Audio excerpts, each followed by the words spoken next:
السلام علیکم ورحمۃ اللہ وبرکاتہ۔ ہر قسم کی حمد و ثنا اللہ وحدہ لا شریکی ذات باری تعالیٰ کے لیے، جو اس کائنات کا اکیلا ہی خالق و مالک ہے، حاجت روا ہے، مشکل کشا ہے، زندگی دینے والا ہے، موت دینے والا ہے، رزق دینے والا ہے، اولادیں عطا کرنے والا ہے، خوشیاں دینے والا ہے، غمی دینے والا ہے۔ بے حد و حساب درود و سلام رہبر کامل، امام الاولین والآخرین، رحمت للعالمین، خاتم النبیین، حضرت محمد الرسول اللہ صلی اللہ تعالی علیہ وعلی آلہ واصحابہ وسلم کی ذات مقدسہ پر نازل ہوں۔ بے حد و حساب رحمت اور برکت کی دعائیں، بخشش کی دعائیں صحابہ کرام رضوان اللہ علیہم اجمعین، تابعین، تبع تابعین، بزرگان دین، تمام اہل ایمان پر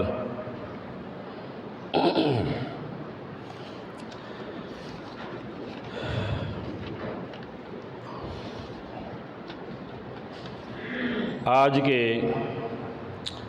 خطبہ جمعۃ المبارک میں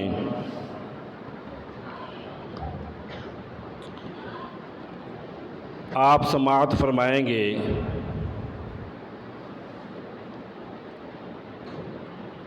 محبت قرآن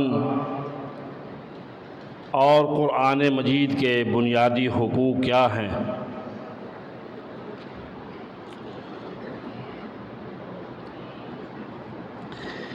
اس کائنات کو بنانے والے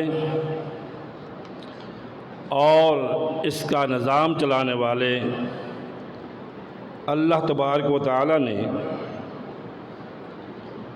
اس کائنات کے نظام کو بہتر سے بہتر بنانے کے لیے اپنی کتابوں کا،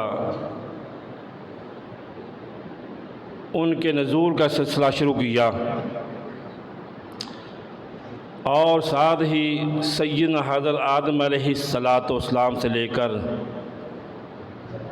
آخری نبی، آخری پیغمبر جناب محمد الرسول اللہ صلی اللہ تعالی علیہ وسلم تک کئی اللہ نے نبی مبعوث فرمائے، اور کئی کتابیں بھی اللہ نے نازل فرمائیں، اور صحیفے بھی نازل فرمائے۔ بالآخر ہمارے آخری پیغمبر جناب محمد الرسول اللہ صلی اللہ علیہ وسلم،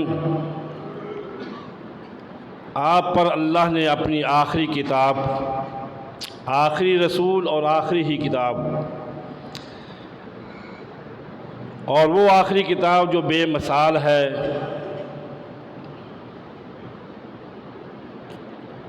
اللہ تبارک و تعالیٰ نے ہمارے نبی صلی اللہ علیہ وسلم پہ نازل فرمائی۔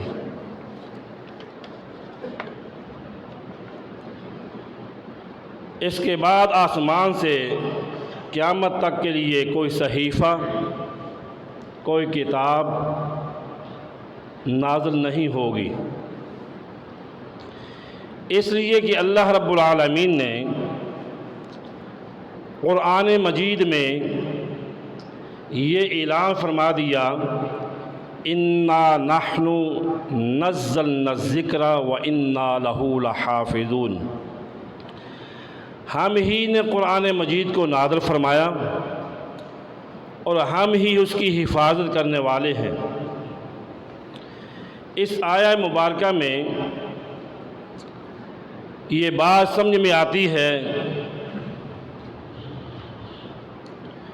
کہ اس کتاب کو اللہ نے خود نازل فرمایا ہے، یہ کسی انسان کا کلام نہیں ہے۔ اللہ تبارک و تعالی نے اس کتاب مبین کو خود نازل فرمایا، اور دوسری یہ بات سمجھ میں آئی کہ خود ہی اس کی حفاظت بھی کرنے والا ہے۔ اللہ نے اس کی حفاظت کی ذمہ داری جو ہے اپنے ذمہ لے لی ہے۔ وہ اس کی مرضی ہے، وہ جس طرح چاہے اس کی حفاظت کرے،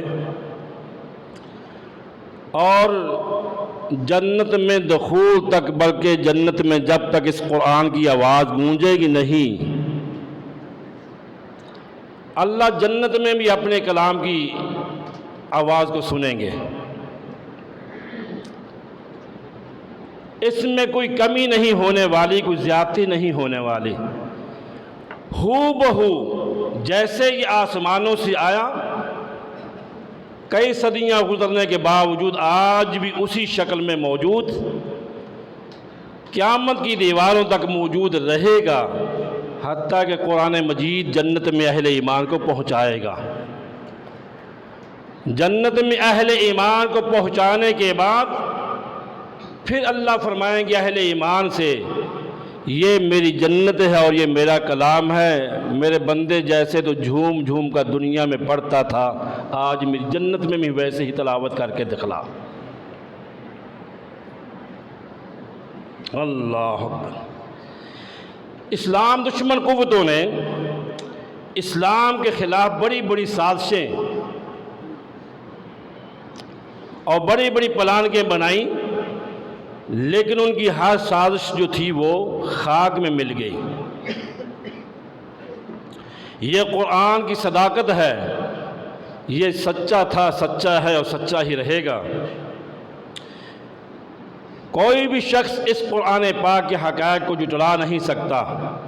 تمہاری سائنس ہو، تمہاری جدید ٹیکنالوجی ہو، وہ غلط ہو سکتی ہیں، قرآن غلط نہیں ہو سکتا۔ اللہ نے پہلے صفحے میں یہ بات بتلا دی، لا ریب فیہ ھدی للمتقین۔ اس کتاب مبین میں اہل ایمان سے اللہ نے کہا کہ شک و شبہ نہیں ہے، یہ شک و شبہات سے بالا تر ہے، لیکن یہ کتاب فائدہ ان کو دیتی ہے جو تقوی والے ہیں، ایمان والے ہیں۔ بعض لوگ قرآن پاک کو پڑھتے بھی ہیں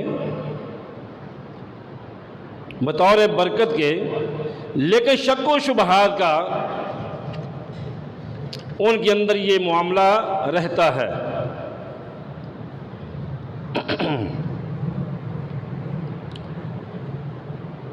شک و شبہات جو ہے یہ ایسا عنصر ہے کہ اس وجہ سے وہ قرآن پاک کو نہ سمجھ سکے، نہ پڑھ سکے، نہ عمل پیرا کر سکے، ڈاواں ڈول، تذبذب کا شکار، پتہ نہیں یہ قرآن پاک کی باتیں صحیح ہیں کہ غلط ہیں، پتہ نہیں یہ انسانی کلام ہے کہ اللہ کا کلام ہے، حالانکہ کلمہ پڑھتے ہیں، تذبذب کا شکار، ڈاواں ڈول، ایمان جو ہے وہ پختہ نہیں ہے۔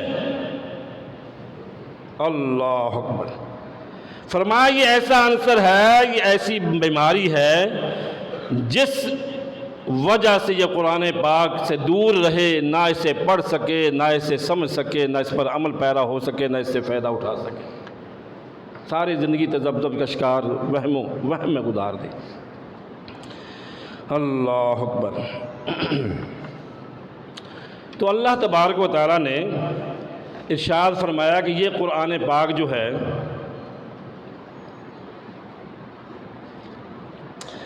یہ ایسی رحمت والی کتاب ہے، رحمت کا سرچشمہ ہے، انسانیت کے لیے باعث رحمت ہے، اور یہ کتاب مبین لوگوں کو ہدایت کی طرف آمدن کرتی ہے، ہدایت کی طرف لے کر آتی ہے، ایسے دین کی طرف رہنمائی کرتی ہے کہ اللہ قرآن مجید میں ارشاد فرماتے ہیں سورہ بنی اسرائیل میں کہ یہ قرآن پاک تمہیں صراط مستقیم کی طرف راہ بتلاتا ہے، اور ایسا راستہ بتلاتا ہے جو گمراہیوں سے پاک ہے۔ یہ راستہ جو ہے، ان ھذا القرآن یہدی للتی ہی اقوم ویبشر المؤمنین الذین یعملون الصالحات ان لہم اجرا کبیرا۔ یہ قرآن رہنمائی کرتی ہے سیدھے راستے کی طرف، روشنی کی طرف لے کر آتی ہے، اندھیروں سے نکالتی ہے، گمراہیوں سے بچاتی ہے، اور ساتھ ساتھ یہ خوشخبری بھی دیتی ہے۔ خوشخبری کیا ہے کہ اعمال کرنے والوں کے لیے اللہ نے اجر بڑا رکھا ہے، ان کے لیے اللہ نے بہاریں بڑی رکھی ہیں جو اس کو پڑھنے کے بعد عمل پیرا ہوتے ہیں۔ اللہ اکبر۔ قرآن مجید کا سب سے پہلا حق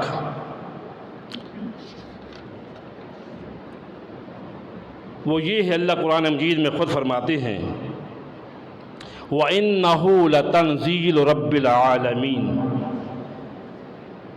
یہ قرآن مجید جو ہے اللہ رب العالمین کی طرف سے ہے، تمہیں اس پر ایمان ہونا چاہیے، یقین ہونا چاہیے۔ نزل بہ الروح الامین، یہ قرآن مجید جبریل امین علیہ السلام اللہ کا مقرب فرشتہ سید الملائکہ، جیسے اللہ نے ان کی ذمہ داری لگائی ویسے ہی یہ قرآن پاک اللہ سے لے کر اللہ کے نبی صلی اللہ علیہ وسلم کے بارے میں فرمایا علی قلبک لتکون من المنذرین، کہ اللہ تبارک و تعالیٰ نے نبی کریم صلی اللہ علیہ وسلم کے قلب اطہر پہ نازل فرمایا۔ ان باتوں پر یقین ہے، اللہ نے نازل کیا، اللہ نے ذمہ داری جبریل امین کی لگائی، اور جبریل امین لے کر آئے تو کہاں پہ؟ قلب اطہر، سید البشر، سید الانبیاء جناب محمد الرسول اللہ صلی اللہ علیہ وسلم کے قلب اطہر پہ نازل فرمایا۔ اللہ اکبر۔ اور یہ قرآن پاک فصیح زبان میں ہے، بلسان عربی مبین، واضح روشن، اور اللہ نے ایک ذمہ داری بھی لگائی ہے اپنے نبی صلی اللہ علیہ وسلم کی لتکون من المنذرین، کہ قرآن مجید جو ہے اس کے ذریعے لوگوں کو ڈرانا ہے، لوگوں کو سیدھی راہ بتلانا ہے، لوگوں کو خوشخبریاں بھی دینی ہیں، جنت کے راستے پہ چلنے والوں کے لیے ان انعامات سے بھی آگاہ کرنا ہے، اور گمراہی کے راستے پہ چلنے والوں کے لیے دوزخ سے آگاہ بھی کرنا ہے۔ کوئی بھی انسان قرآن مجید پر ایمان لائے بغیر مسلمان ہو ہی نہیں سکتا۔ ایک شخص اسلام کی تعلیمات پر عمل کرتا رہے لیکن وہ قرآن مجید کو اللہ کی آخری کتاب نہیں مانتا، لا ریب نہیں مانتا، اس کا ایمان ہی نہیں ہے۔ یہ بنیادی بات ہے، یہ ماننا پڑے گا کہ اللہ کی آخری کتاب ہے اور اللہ نے اس کو نازل فرمایا، یہ اللہ کا کلام مخلوق نہیں ہے۔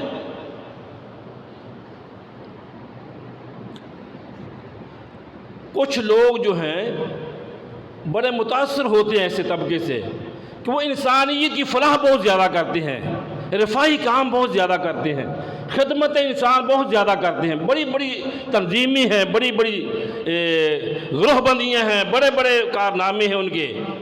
دیکھو انہوں نے انسانیت کے لیے یہ کر دیا، وہ کر دیا، مدر ٹریسا نے یہ کر دیا، فلان نے یہ کیا دیا، فلان نے یہ کر دیا۔ اور بھائیو جتنے مردی کام کرتے رہو، ان کاموں کی اہمیت اس وقت بنے گی جب رب کی کلام کو آخری کلام مانو گے، رب کے قرآن پر ایمان لے کر آؤ گے۔ اگر تمہارا نبی پر ایمان نہیں کہ نبی آخری ہیں اور آخری نبی کی آخری کتاب نازل ہونے والی کتاب پہ ایمان نہیں ہے، تمہارا ایک ٹکے برابر بھی تمہارا اللہ کے ہاں مرتبہ مقام نہیں ہے۔ سب سے پہلی بات یہ ہے، اور اللہ نے پھر مثال بھی بیان کی قرآن مجید میں، آمن الرسول بما انزل الیہ من ربہ والمؤمنون، رسول صلی اللہ علیہ وسلم اس کتاب پر ایمان لائے، یعنی جس نبی پہ قرآن نازل ہوا ہے اس رسول نے بھی اس پر ایمان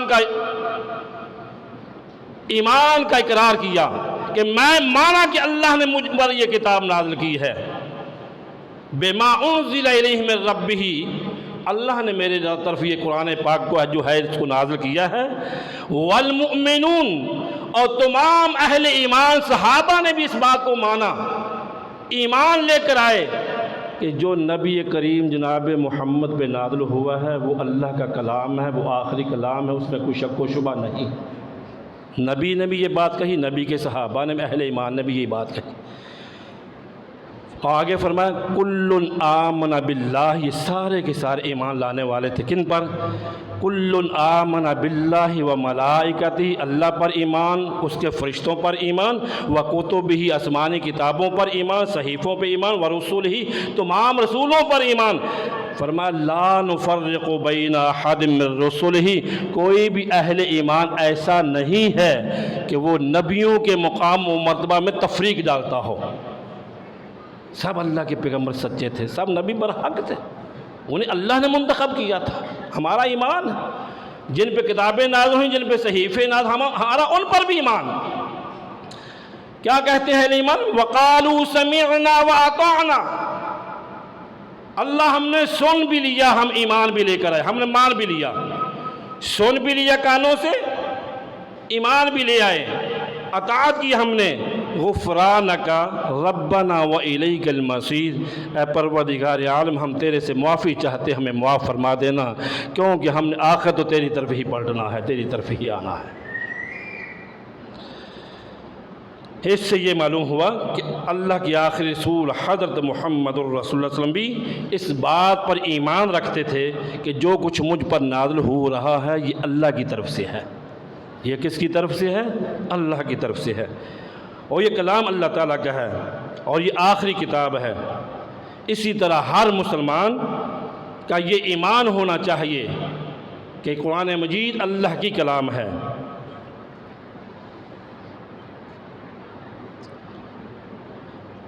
ہمیں اس بات پر خوش ہونا چاہیے کہ اللہ نے ہمیں اس گروہ میں پیدا فرمایا جو قرآن پاک سے رہنمائی لینے والے ہیں، جن کا دستور زندگی قرآن ہے۔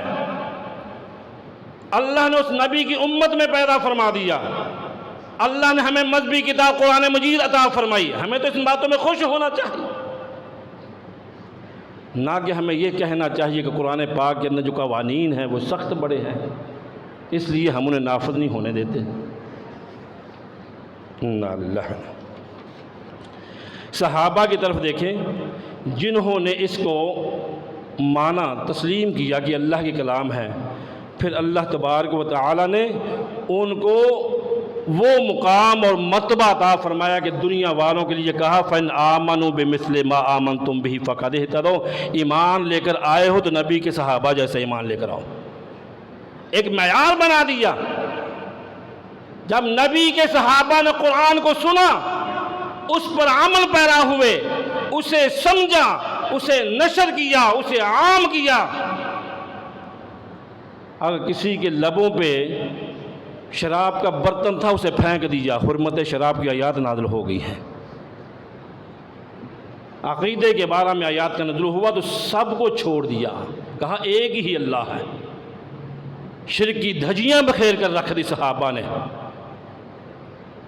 اللہ اکبر، جو بات سنتے چلے گئے مانتے چلے گئے۔ ہم قرآن سے محبت کرتے ہیں، قرآن کی مانتے نہیں ہیں۔ قرآن صدائیں بلند کر رہا ہے، قرآن آوازیں لگا رہا ہے، قرآن پکار رہا ہے۔ ہم کہتے ہیں تو سچی کتاب ہے، تو بابرکت کتاب ہے، لیکن میں نے قرآن خوانی میں تمہیں پڑھوں گا، ویسے زندگی میں نافذ نہیں کروں گا۔ ہمیں یقین ہے تو آخر نبی پہ نازل ہوئی ہے کتاب قرآن مجید، ہم رسومات میں ہم قسمیں اٹھائیں گے، رسومات میں مردوں کو بخشوانے کے لیے تو پڑھیں گے، لیکن عملی زندگی پہ اس کو نافذ نہیں ہونے دیں گے، نہ کریں گے۔ ہمیں پتہ ہے تو قرآن سچا ہے، اللہ کی کلام ہے، لیکن ہم وراثت نہیں تقسیم ہونے دیں گے، مر جائیں گے ہم حصے نہیں دیں گے۔ قرآن کہتا ہے صلہ رحمی پہ آپ آ جاؤ، ہم صلہ رحمی نہیں کریں گے، ہم رشتہ داری کو کاٹتے کاٹتے موت کے گڑھے میں چلے جائیں گے، اپنی ضد اور انا کو نہیں چھوڑیں گے۔ قرآن کہتا ہے ماں باپ کا احترام کرنا ہے، یہ کہتا ہے کیا ماں باپ کو کیا خود جو ہے کرتے رہے۔ یار جن جن باتوں سے قرآن پاک نے ہمیں کرنے کا کہا اسے بھی پیچھے کر دیا، اور جن سے منع کیا تھا ان کو فرینڈ پہ لے آئے۔ قرآن سے محبت بڑی ہے لیکن ماننے نہیں ہے۔ صحابہ نے قرآن پاک و اللہ کی وحی مانا اور اس پر عمل کر کے دکھایا۔ رب نے کہا فَإِنْ آمَنُوا بِمِثْلِ مَا آمَنْتُمْ بِهِ فَقَدْ اهْتَدَوْا۔ اللہ اکبر۔ اللہ فرماتے ہیں اِنَّا نَحْنُ نَزَّلْنَا الذِّكْرَ وَإِنَّا لَهُ لَحَافِظُونَ۔ لوگوں ہم نے قرآن پاک کو نازل کیا اور ہم ہی اس کی حفاظت کرنے والے ہیں۔ اللہ اکبر۔ وَإِنَّ الَّذِينَ أُورِثُوا الْكِتَابَ مِن بَعْدِهِمْ لَفِي شَكٍّ مِّنْهُ مُرِيبٍ۔ کچھ لوگ شک و شبہات میں پڑے ہوئے ہیں، پتہ نہیں یہ قرآن پاک کی باتیں سچی ہیں کہ جھوٹی ہیں، کیا ہے، تذبذب کا شکار ہیں۔ اِنَّا لِلَّهِ وَإِنَّا إِلَيْهِ راجعون۔ دوسرا قرآن مجید کا حق یہ ہے کہ اس کی تلاوت کی جائے۔ قرآن مجید کی تلاوت کرنا یہ اس کا دوسرا حق ہے۔ اللہ قرآن مجید میں ارشاد فرماتے ہیں الذین آتیناہم الکتاب یتلونہ حق تلاوتہ اولئک یؤمنون بہ ومن یکفر بہ فاولئک هم الخاسرون۔ جن لوگوں کو ہم نے کتاب دی ہے وہ اس کو ایسا پڑھتے ہیں جیسے اس کے پڑھنے کا حق ہے، یہی لوگ اس پر ایمان رکھنے والے ہیں، اور جو اس کو نہیں مانتا وہ خسارہ میں جائے گا، نقصان میں جائے گا۔ آپ قرآن پاک کی تلاوت کرنا، وحی الہی کی تلاوت کرنا، آپ کتنے فیصد لوگ ہیں؟ پوری دنیا میں 7-8 ارب لوگ ہوں گے، ان میں مسلمانوں کی تعداد کتنی ہے؟ زیادہ سے زیادہ 1.5 ارب ہو جائیں گے، 1.5 ارب لگا لو، 1.25 ارب لگا لو شاید۔ کتنے لوگ ہیں جنہوں نے قرآن مجید کی تلاوت کو اپنا معمول بنایا ہے؟ اب اپنے جی سے پوچھیں، میں ہاتھ نہیں کھڑے کروں، اپنے اس سے پوچھیں، دل سے پوچھیں۔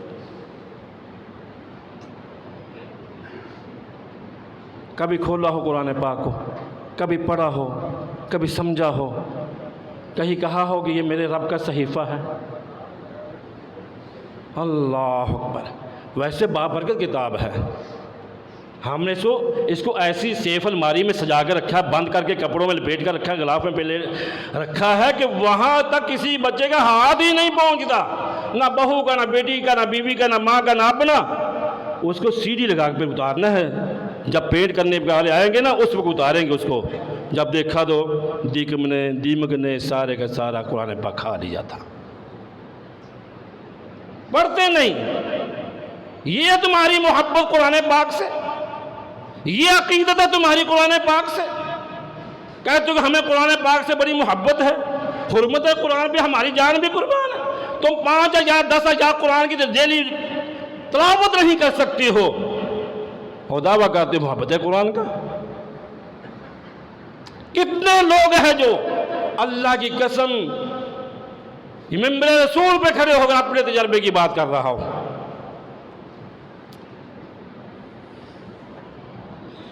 سینکڑوں نہیں، ہزاروں نہیں، لاکھوں ایسے مسلمان موجود ہیں جو قرآن پاک و نازلہ پڑھنا بھی نہیں جانتے ہیں،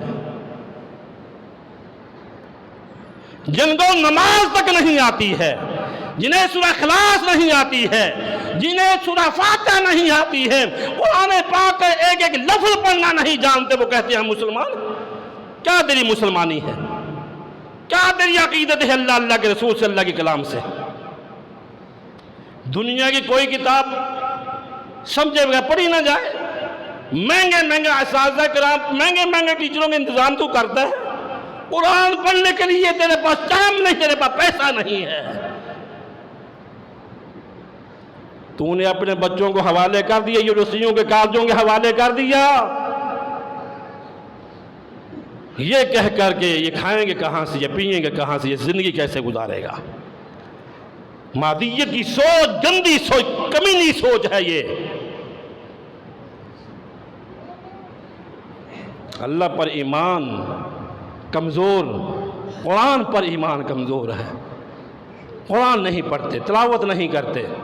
ویسے ہمیں قرآن سے بڑی محبت ہے، بڑی عقیدت ہے، اس کا نیچے کوئی ورق گر جائے فوراً اٹھائیں گے، اونچی جگہ پر رکھیں گے، اور تیرے احترام کو اللہ کی کوئی پرواہ نہیں ہے۔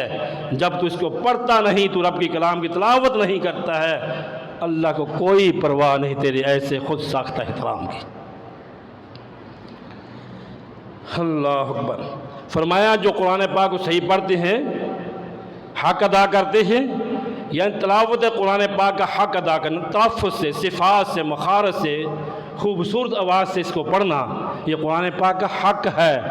جس طرح تمہارے حقوق ہیں، میرا حق ہے مجھے عزت دی جائے، میرا حق ہے مجھے فلاں دی جائے، اور قرآن کا حق ہے اس کو سمجھا جائے، پڑھا جائے، اس کو اس طریقے سے کے مطابق پڑھا جائے جس طرح اللہ کے نبی صلی اللہ علیہ وسلم نے ہمیں تعلیم دی ہے۔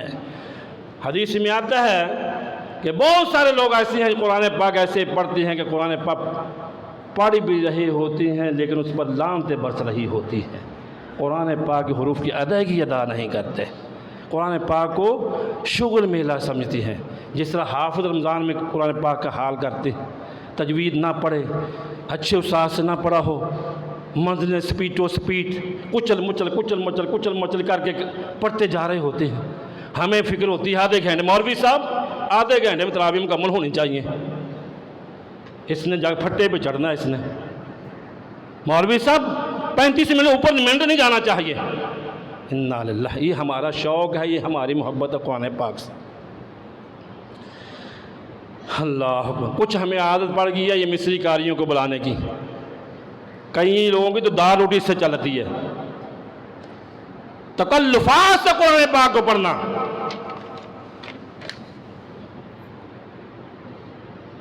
ایک ایک سانس میں کئی صورتیں پڑھ جانا، کہاں پہ یہ نبی کی سنت لکھی ہے، کہاں پہ یہ حکم ہے کہ ایک سانس میں کئی صورتیں پڑھ جاؤ۔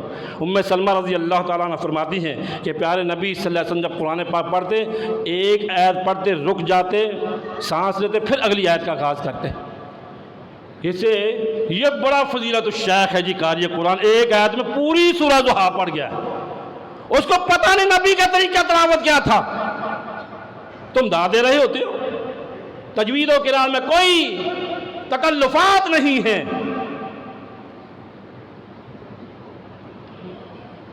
اعتدال میں پڑھیں،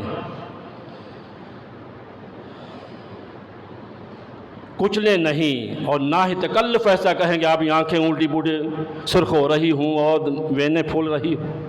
اعتدال سے پڑھیں، سکون سے پڑھیں۔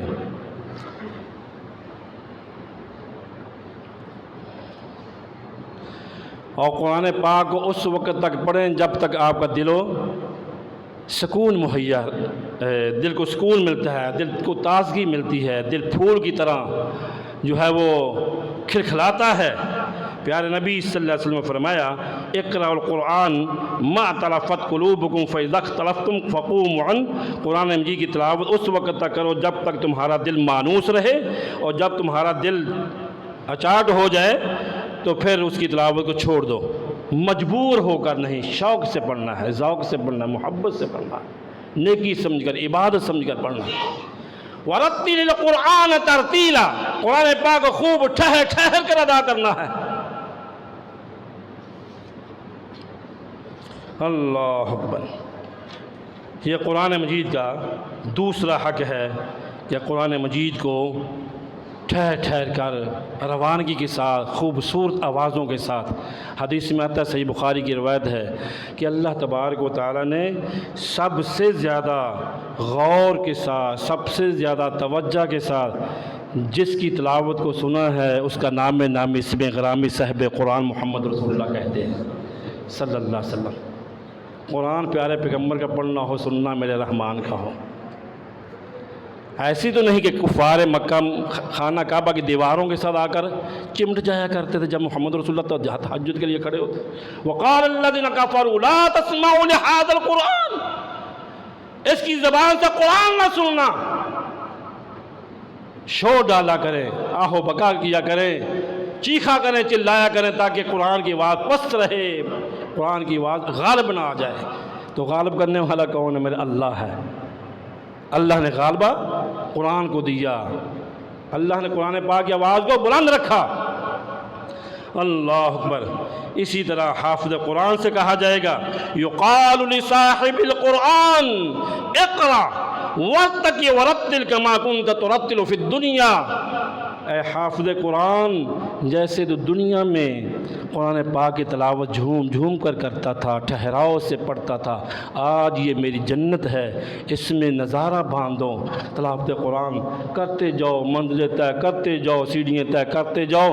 فَعِندَ اللہ عند آخر آیا، جہاں پہ تیری تلاوت کا اختتام ہوگا، شروع سے لے کر جتنی بھی منزلیں ہیں، جتنی بھی بلڈنگیں ہیں، جتنی بھی کوٹھیاں ہیں، محلات ہیں، یہ سارے کے سارے حافظ قرآن تیرے نام ہیں، یہ تیرے لیے ہے۔ کیا شان و عظمت اللہ نے قرآن پڑھنے والے کو دی ہے، کیا مقام اللہ نے دیا ہے۔ جو قرآن پاک سے جڑا وہ ادنا نہیں رہا، جو قرآن پاک سے جڑا وہ بھوکا نہیں مرا، جو قرآن پاک کو جس نے اپنا اوڑھنا بچھونا بنا لیا، دنیا کی منزلیں وہ طے کرتا چلا گیا، طے کرتا چلا گیا، مقام اور عزت اور رفعت ہر جگہ پہ اسے ملتی رہیں، ہر جگہ پہ کامیابی اس کے قدم چومتی رہیں۔ کہیں ایسا نہیں ہوا کہ قرآن پڑھنے والا ہو، عمل پیرا ہونے والا ہو، قرآن سمجھنے والا ہو اور وہ ذلت و رسوائی کی زندگی گزار رہا ہو، ایسا کبھی نہیں ہوا۔ میرا عمل خراب ہے تو وہ میرا فعل ہے۔ قرآن سے جڑنے سے عزتیں ملتی ہیں، مرتبہ مقام بلند ہوتے ہیں، رفعتیں ملتی ہیں، شانیں ملتی ہیں، دنیا میں بھی اور آخرت میں بھی۔ اللہ اکبر۔ قرآن پڑھنے والے کے بارے فرمایا کہ روز قیامت ان کو بزرگ فرشتوں کے ساتھ کھڑا کیا جائے گا، مع السفرۃ الکرام البررہ۔ اللہ اکبر۔ اور وہ قرآن پڑھنے والا آدمی جو بوڑھا ہو چکا ہے، زبان میں لکنت ہے، فرمایا تیرے لیے تو پریشان نہ ہو، تیرے لیے اللہ نے ڈبل اجر رکھا ہے۔ عام کو ایک حرف کی 10 نیکیاں ملیں گی، لیکن جو لکنت کی وجہ سے، مشقت کی وجہ سے قرآن پاک کو چھوڑتا نہیں، اسے پڑھتا رہتا ہے، تعلیم سے جڑا رہتا ہے، فرمایا اس کو ایک کی بجائے 20 نیکیاں ملیں گی، ڈبل اجر ملے گا۔ ایک اس کے پڑھنے کا، دوسرا اس کی مشقت کا، اس کی محنت کا، اسے اللہ اجر عطا فرمائیں گے۔ تیسرا حق قرآن پاک کا کیا ہے؟ قرآن مجید کا فہم حاصل کرنا، ایمان لانا، تلاوت کرنا۔ تیسرا کیا ہے؟ اس کا فہم ہے، ترجمے کے ساتھ اس کو پڑھنا۔ کتاب انزلناہ الیک مبارک لیدبروا آیاتہ ولیتذکر اولو الالباب۔ یہ کتاب جو آپ پر ہم نے نازل فرمائی ہے میرے نبی صلی اللہ علیہ وسلم، یہ کتاب انتہائی بابرکت ہے، برکتوں والی کتاب ہے۔ اللہ اکبر۔ اس کی آیات پہ غور و فکر کیا کرے تاکہ اہل عقل نصیحت حاصل کرے۔ آپ بڑے بڑے آپ سنیں گے، مجھے حیرانگی ہوتی ہے ان لوگوں کی باتیں سن کر، کہتے ہیں قرآن پاک کا ترجمہ نہیں پڑھنا چاہیے، قرآن پاک کا ترجمہ پڑھو گے تو گمراہ ہو جاؤ گے۔ اتنے علوم کی ضرورت ہوتی ہے، یہ قانون آپ کے پاس ہوں گے تو آپ اس کو سمجھ سکتے ہیں، ورنہ نہیں۔ شاہ ولی اللہ محدث دہلوی رحمۃ اللہ سب سے پہلے بر صغیر میں میرے خیال میں ترجمہ کرنے والے ہیں۔ لوگوں نے ان کے اوپر کفر کے فتوے لگا دیے، حملہ آور ہوئے ان پر، اور قرآن کا ترجمہ پڑھنا نہیں تو ترجمہ کیا کیوں ہے؟ کیا ضرورت پڑی تھی ترجمہ کرنے کی؟ جو ملا لوگ ان چیزوں سے منع کرتے ہیں، خود انہوں نے قرآن پاک کے ترجمے کیے ہوئے ہیں۔ عالم کو ترجمے کی ضرورت کیا ہے؟ یہ تو عام لوگوں کے لیے ترجمہ اردو میں، انگریزی میں، جس بھی زبان کو میں آپ پڑھ سکتے ہیں، سہولت دی گئی ہے کہ آپ پڑھیں، سمجھیں قرآن پاک کو۔ لوگوں کو روکتی ہیں قرآن پاک کا ترجمہ سمجھنے سے۔ قرآن کہتا ہے وَأَنزَلْنَا إِلَيْكَ الذِّكْرَ لِتُبَيِّنَ لِلنَّاسِ مَا نُزِّلَ إِلَيْهِمْ وَلَعَلَّهُمْ يَتَفَكَّرُونَ۔ ہم نے آپ پر یہ کتاب اس لیے نازل کی تاکہ جو اس کے ارشادات ہیں لوگوں کی طرف نازل ہوئے ہیں ان پر غور و فکر کرو، ظاہر کرو تاکہ لوگ سمجھیں۔ أَفَلَا يَتَدَبَّرُونَ الْقُرْآنَ مَا عَلَىٰ قُلُوبٍ أَقْفَالُهَا۔ لوگوں قرآن پاک میں غور و فکر نہیں کرتے، سمجھتے نہیں ہو۔ کیا تمہارے دلوں پر تالے لگ چکی ہیں؟ تمہارے دل اتنے سخت ہو چکے ہیں، اتنے نکارا ہو چکے ہیں، قرآن پاک پڑھتے ہی نہیں ہیں۔ وَلَقَدْ يَسَّرْنَا الْقُرْآنَ لِلذِّكْرِ فَهَلْ مِن مُدَّكِرٍ۔ اللہ قسمیں اٹھا کر یہ بات کہہ رہا ہے، لوگوں یہ میری کتاب آسان ہے، آسان ہے، آسان ہے، اس میں غور و فکر کرو، اس کو سمجھو۔ یہ جاہل قسم کے لوگ اس لیے قرآن پاک کے ترجمے سے ڈراتے ہیں لوگوں کو، اس لیے یہ ایک مسجد میں کئی سال گزر کے نمازیں پڑھتے ہوئے نہ اپنی نماز درست کر سکے، نہ قرآن درست کر سکے، نہ قرآن پاک کو سمجھ سکے۔ تعصب تمہارے دلوں میں کوٹ کوٹ کا شیطان بھر دیا ہے۔ اس کلاس میں نہ بیٹھنا یہ وہابیوں کی کلاس ہے، اس مسجد میں نہ آنا یہ وہابیوں کی مسجد ہے۔ قرآن پاک سے دور رہ کر جہالت کی گمراہی کی زندگی گزار لینا، ان کے قریب نہ آنا۔ اوے اللہ کے بندو، زندگی گزر گئی، نہ نماز سیکھی نہ قرآن سیکھا۔ اللہ کہتا قرآن آسان ہے، اس کا فہم حاصل کریں، اس کو سمجھیں۔ اس لیے دور بھگاتی ہیں، قرآن کا ترجمہ آ گیا تو یہ مباحث بن جائے گا، قرآن کا ترجمہ آئے گا تو ہزاروں داستانوں سے تعلق توڑ کر ایک رحمان کے ساتھ تعلق جڑ جائے گا۔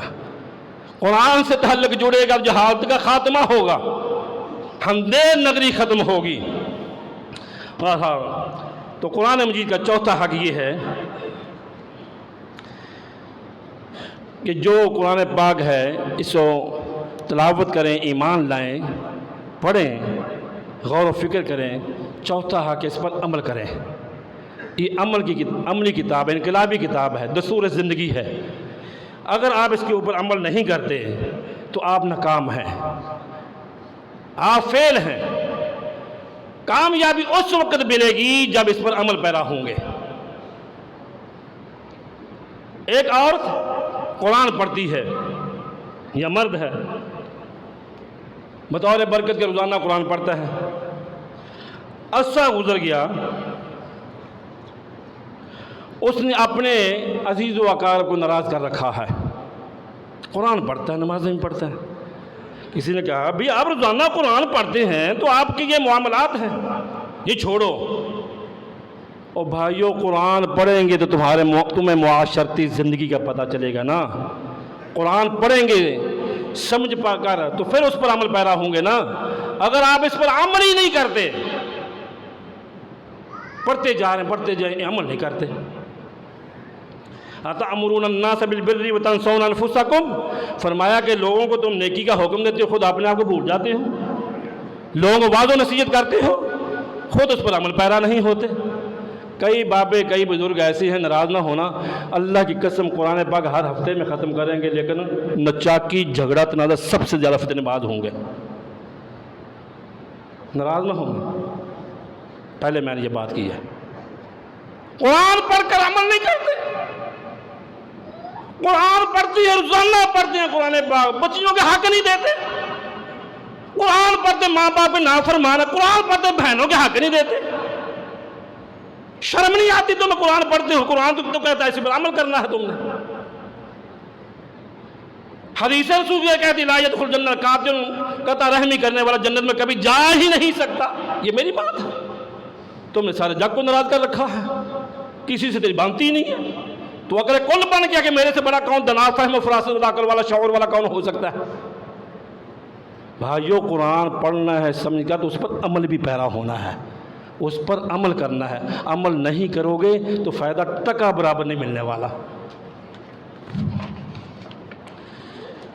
وَمَنْ أَحْسَنُ قَوْلًا مِّمَّنْ دَعَا إِلَى اللَّهِ وَعَمِلَ صَالِحًا، جو تمہیں قرآن کی طرف دعوت دیتا ہے، قرآن کی طرف آ جاؤ، قرآن کی طرف آ جاؤ، حدیث رسول کی طرف آ جاؤ، اس سے بڑا خوش قسمت بندہ ہو سکتا ہے؟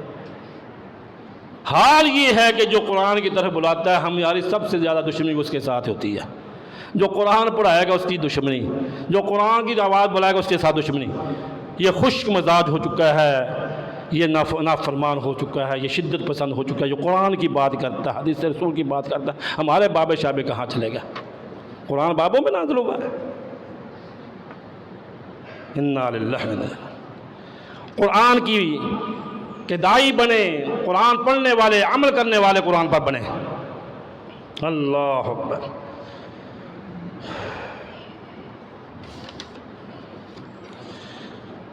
قرآن پاک کا پانچواں حق یہ ہے کہ قرآن پاک کی تعلیم کو عام کیا جائے۔ یہ آخری بات ہے، پانچواں حق۔ قرآن پاک کے 5 حقوق میں نے بیان کیے، محبت کے ساتھ، مودت کے ساتھ، شوق و ذوق دلایا تو آپ کو، اور یہ 5واں آخری حق ہے ابلاغ۔ اس کی تعلیم کو عام کریں، گلی گلی، کوچا کوچا، نگر نگر، محلہ محلہ، اس کی تعلیم کو عام کر دو۔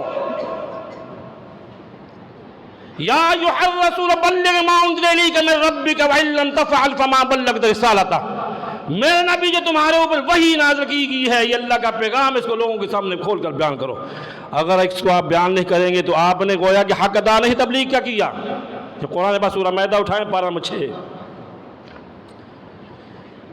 اللہ اکبر۔ پیارے نبی صلی اللہ علیہ وسلم خطبہ حجۃ الوداع کے موقع پر فرماتے ہیں، میرے صحابہ الا هل بلغت، کیا میں نے قرآن اللہ کا پیغام پہنچا دیا؟ صحابہ کہتے ہیں نعم، آپ نے پہنچا دیا۔ آپ آسمانوں کی طرف چہرہ مبارک اٹھا کر کہتے ہیں اللہم شہد، اللہ گواہ رہ جا، تیرے سارے بندے کہہ رہے ہیں کہ محمد نے حق ادا کر دیا صلی اللہ علیہ وسلم۔ اللہم شہد، اللہ گواہ رہنا، اللہ گواہ رہنا 23 سالوں میں جو کتابوں نے میرے اوپر نازل کی مکمل کی، اس کا ایک ایک ٹکڑا ایک ایک حل میں نے امت تک پہنچا دیا۔ اللہم شہد، یا اللہ گواہ رہنا۔ صحابہ کہتے ہیں اللہم اللہ نشہد انک قد بلغت وادیت ونصحت، اے اللہ تیرے محبوب نے قرآن پاک کو ہم تک پہنچایا ہی نہیں بلکہ پہنچانے کا حق ادا کر دیا۔ لوگوں تم قرآن پاک کی آیتوں کو چھپاتے ہو، حق کو چھپاتے ہو، حق نہیں تمہیں اچھا لگتا، اللہ کا حق بیان لوگوں کے سامنے کرتے۔ نبی نے کوئی بات نہیں روکی، کوئی بات چھپائی نہیں، سارا دین امت تک پہنچا دیا، بلکہ فرمایا بلغوا عنی ولو آیہ۔ اور میرے صحابہ شاید زندگی وفا کرے کہ نہ کرے، اسی خطبہ میں آپ نے اعلانات فرمائے تھے، اگر تمہارے پاس ایک آیت کا علم بھی ہو اسے روکے نہ رکھنے، اسے دوسروں تک پہنچا دینا۔ اے امت محمد کنتم خیر امت اخرجت للناس تأمرون بالمعروف، یہ تمہاری ذمہ داری، تم بہترین امت ہو، نیکی کا حکم دیتی ہو، برائی سے روکتے ہو۔ تمہاری ذمہ داری ہے کہ قرآن پاک ایک ایک آیت کا ترجمہ فہم گلی گلی کوچا کوچا پہنچا دو تاکہ یہ حجت قائم ہو جائے روز قیامت۔ اللہ یہ تیرے قرآن کا داعی تھا، اللہ اس نے حق چھپایا نہیں تھا، اللہ یہ تیرے قرآن کا داعی تھا، اللہ اس نے حق کو چھپایا نہیں تھا۔ لوگوں، قرآن پاک کی نشر و اشاعت کے کئی طریقے ہیں، کئی طریقوں سے قرآن پاک کی تبلیغ ہو سکتی ہے، اس سے عام کیا جا سکتا ہے۔ اگر کوئی تاجر ہے، بزنس مین ہے، کاروباری ہے، اسے چاہیے کہ گلی گلی کوچا کوچا ہر مسجد و محراب میں تفاسیر، ترجمے کے قرآن، فہم القرآن کی کلاسیں لگوائے، اساتذہ کی تنخواہوں کا انتظام کرے، گلی گلی قرآن پاک کو عام کر کے چلا جائے۔ سب سے بہترین تیرا نوالا وہ ہے جو قرآن سیکھنے والے کا نوالا بنتا ہے، جو قرآن کو عام کرنے والے کا نوالا بنتا ہے، جو قرآن کو عام لوگوں تک پہنچانے کا ذریعہ بنتا ہے۔ بہترین تمہارا وہ نوالا ہے، بہترین تمہارا وہ رزق ہے۔ اور فرمایا کہ اس کے ذریعے قرآن پاک خرید کر چھپوا کر گلی گلی پھیلا دو، ہر مسجد و مدرسے میں کلاسوں کا آغاز کروا دو، اور اس سے بڑا کام یہ ہے کہ اپنی اولادوں کو قرآن کے راستے پہ چلا دو۔ قرآن سکھلاؤ بچوں کو، قرآن سکھلاؤ، قرآن پڑھاؤ بچوں کو۔ اللہ کی قسم، جس بندے نے قرآن پاک اپنے بچے کو تعلیم سے آراستہ کر دیا ہے، اس نے اپنے لیے ایسا بینک پیسے کھولا ہے، ایسا صدقہ جاریہ بنایا ہے، وہ ختم ہونے والا نہیں ہے۔ صدقہ جاریہ، بہترین صدقہ جاریہ اپنی اولادوں کے علم نافع، قرآن کے علم دو، حدیث کا علم دو، دین اسلام کو عام کریں۔ احباب گرامی، آپ سماعت فرما رہے تھے محبت قرآن، قرآن کے حقوق، قرآن مجید پر ایمان لایا جائے، قرآن کو پڑھا جائے، تلاوت کی جائے، قرآن پاک کو سمجھا جائے، قرآن مجید پر عمل کیا جائے، اور قرآن مجید کو نشر کیا جائے، اس کی نشر و اشاعت کی جائے، اس کی تعلیم کو پھیلایا جائے۔ یہ 5 حق ہیں قرآن پاک کے، اللہ ان 5 پر ہمیں عمل پیرا ہونے کی توفیق عطا فرمائے۔ قرآن پاک کی تعلیم کو عام کرنے کے لیے بے شمار ذرائع ہیں، ان ذرائع میں سے دینی مراکز بھی ہیں، مساجد بھی ہیں، مدارس بھی ہیں، اور جگہ جگہ پہ یہ کھلے ہوئے دینی درسگاہیں، یہ اللہ کے پیغمبر صلی اللہ علیہ وسلم کی درسگاہوں کی یاد دلاتی ہیں، جو آپ نے صحابہ صفہ کے نام پر مدینہ میں، دار ارقم کے نام پہ مکہ میں ادارہ بنایا تھا، یہ انہی اداروں کی شاخیں اور برانچیں ہیں جہاں سے پوری امت کی پیاس بجھانے والے یہ تینی مدارس اور مساجد ہیں، جہاں سے ہر سال ہزاروں نہیں لاکھوں حفاظ کرام تیار ہوتے ہیں، اور جہاں سے بے شمار بہترین قسم کے قراء اور علماء حضرات تیار ہوتے ہیں۔ یہ فیکٹریاں ہیں، یہ کارخانے ہیں دین کی نشر و اشاعت کے۔ جو بھی ان کے ساتھ جڑا ہے اس نے عزتیں ہی پائی ہیں، جو بھی ان کا حصہ بنا ہے اللہ نے اس کی دنیا کو بھی چار چاند لگا دیے، اللہ روز قیامت اس کی آخرت کو بھی روشن کریں گے انشاءاللہ، اس کی قبر کو بھی روشن کریں گے۔ تو میری یہ صدا سب کے لیے ہے کہ یہ ادارہ آپ کا ہے، اس کے ساتھ بھرپور آپ ہر موقع پہ تعامل کرتے ہیں، کرتے رہا کریں۔ آج بھی یہاں پہ 12 13 14 افراد جو ان بچوں کے اوپر اپنی جو ہے صلاحیتیں قربان کرتے ہیں، اور بچے جو ہے تقریباً 125 کے قریب بیرونی اندرونی طلباء ناظرہ تمام شعبہ جات کے، شعبہ تجوید ہو، سکول ہو، حفظ ہو، ناظرہ ہو، ترجمہ قرآن کے تمام شعبہ جات میں کام ادارہ کر رہا ہے، اور اس پیاس کو بجھا رہا ہے اچھے طریقے کے ساتھ، فرقہ واریت سے ہٹ کر، اور بہترین اساتذہ کرام یہاں پہ ٹائم دینے والے اساتذہ کرام، اور یہ ادارہ جو آپ نے تعمیر کی اللہ کے فضل و رحمت سے، اس ادارے کا پہلا فلور جو جہاں بیٹھے ہیں یہ تقریباً مکمل ہو چکا، صرف کیمرے اور پینٹ کا کام باقی ہے، باقی اوپر والا حصہ گریس اسٹرکچر جو ہے باہر سے مکمل ہے، اندر ہونے والے بے شمار کام ہیں۔ ان کاموں کے لیے میں توجہ دلانا چاہتا ہوں کہ سب کو حصہ بننا چاہیے۔ ہماری بیٹیاں، ہمارے بیٹے یہاں سے پھول بن کر دین کے داعی بن کر نکلیں، اور ہمارے لیے صدقہ جاریہ بن جائیں، اور اللہ کی تعلیم، اللہ کی اس وحی کو کریہ کریہ بسی پہنچانے والے بن جائیں۔ تو آخری یہ میری بات ہے کہ آج اس ادارے میں کہ ہمارا ہونہار اسٹوڈنٹ ہے، طالب علم ہے، بیٹا حافظ محمد ابراہیم، یہ بیٹا جس نے ہمارے پاس شروع سے لے کر ناظرہ قرآن سے لے کر آج، وہ بھی اللہ نے موقع دے دیا کہ آج آخری سبق سنائیں گے انشاءاللہ الرحمن۔ اللہ اس بچے کو والدین کے لیے، پوری فیملی کے لیے، اور خصوصی طور پر اس بچے کے جو دادا تھے یہاں پہ ہی جمعہ ادا کیا کرتے تھے، حاجی خالد صاحب، آج وہ دنیا میں نہیں ہیں۔